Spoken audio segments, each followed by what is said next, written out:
Hello everyone, this is Aaron from Studio 3B. Today I want to talk to you a little bit more about programming.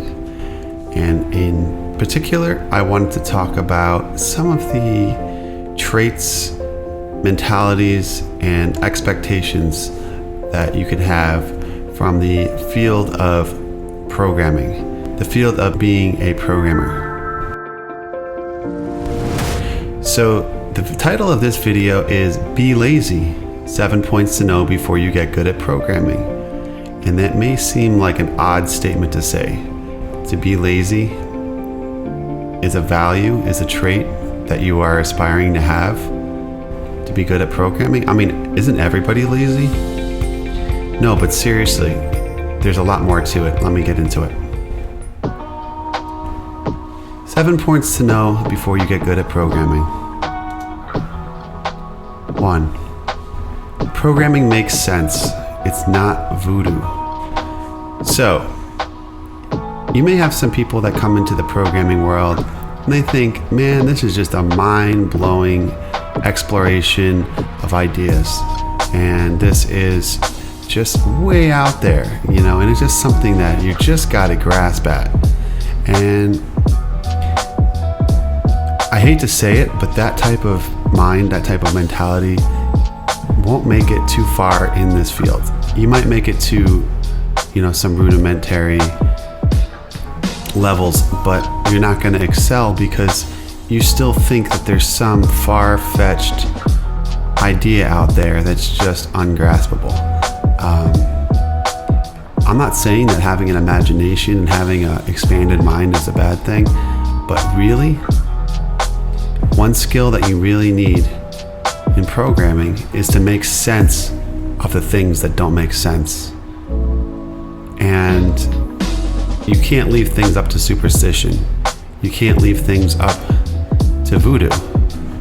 You need to make sense out of things. And if it doesn't make sense, your program just won't work. Programming takes time. You won't have much of a life as a beginner. Programming will take an exorbitant amount of time on your part.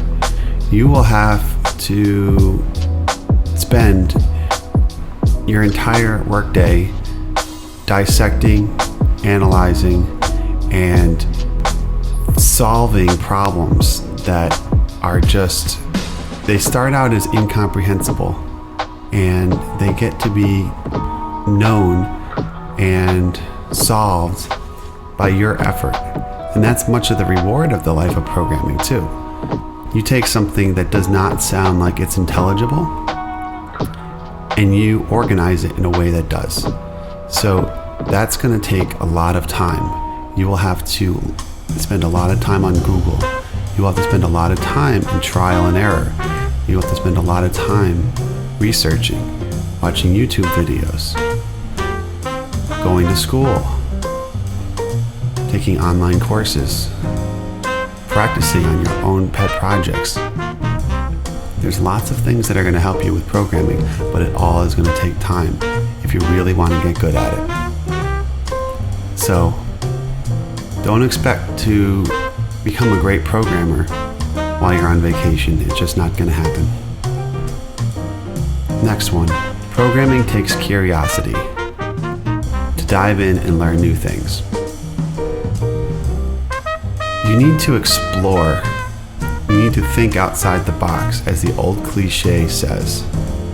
You need to not be satisfied with status quo, not be satisfied with what is given you. Always push past the boundaries that you are given. How do you achieve next level if you just stop at what someone has just told you? You need to be curious. You need to ask questions. You need to push past the boundaries. Don't fall in the box. Don't be in a rut. Don't follow what everyone is telling you as gospel. Because it's not. There's always an exception to the rule. There's always an exception to the rule. Programming defines rules, but programming in every language has a class called exception. and every function can throw an exception. Just like that, you can have an exception to the rules. So, if somebody tells you something's not possible, prove them wrong. And if someone tells you that's just the way it is, show them another way. Programming nurtures laziness, but laziness doesn't make good programming. What the heck do I mean by this? Well, laziness is a trait that is valuable in programming because everybody has it. One, of course. But programming nurtures laziness. In other words, why would you write a function in a programming language? If you've known anything about programming, you know a function defines a set of, say, commands that you want to execute. Do this, do that, and then when you're done with that, do this. So a function can be take out the gardening hose, attach the sprinkler, turn on the water. Okay? Now, in real life, you can't be lazy when it comes to watering your lawn unless you have a sprinkler system. So, in the same vein, if you want to repeat the steps of the function that we wrote called watering the lawn, you're going to have to write it down in programming code. You're going to have to tell the computer what it means to water the lawn, and then you can have to put it into a loop and call that same function multiple times. Once you tell the computer how to water the lawn, you really don't have to do it again. That's the essence of the laziness that I'm talking about. It means putting to bed a lot of the grunt work by writing good code, good boilerplate code to begin with. Write good foundation code. Write code that you don't have to write again, that you can rely on like a building block, like a brick in your house. This is a piece of code that won't go away. You took the effort up front, and now you can sit back and enjoy the rewards. And this reward I'm calling laziness. But laziness doesn't make good programming. In other words, if you build your blocks out of soft mud, it would just won't hold up. You need to have that fire-cured brick. You need to have bulletproof code. You need to have something that is solid and that fits the bill. You can't be lazy when you're writing stuff like that. If you want to be lazy in the future, you can't be lazy now. So in other words, to be lazy in the future, you have to work hard now. Programming organizes thoughts, and thoughts organize programming. Best practices. So best practices are things that have been thought of before. Best practices are things that someone else has thought through pretty thoroughly once or twice in the past. They've also written down these things called best practices so that you could use them in the future. Programming languages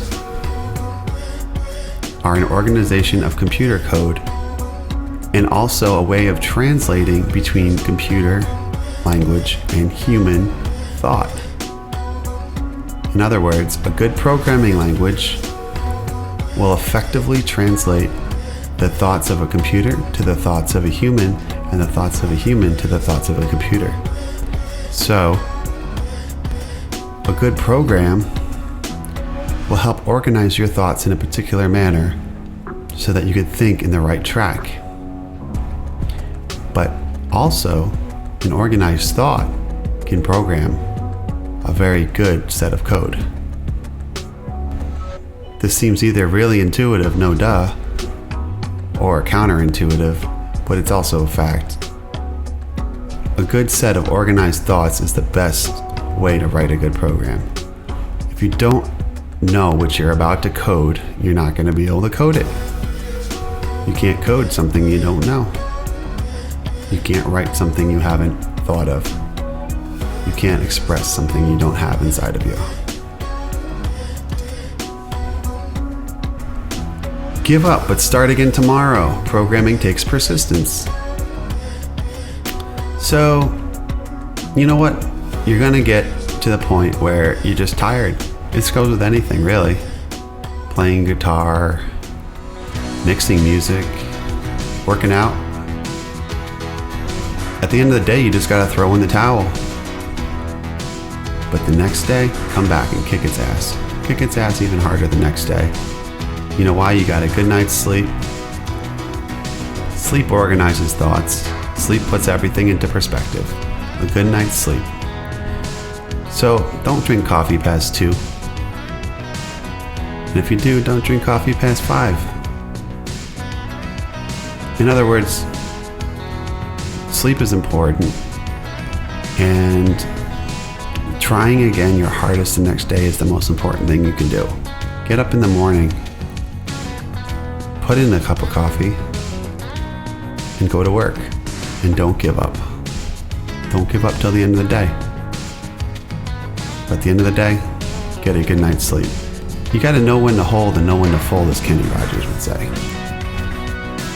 What's the most thing that attracts people to programming? Nowadays, it's the money.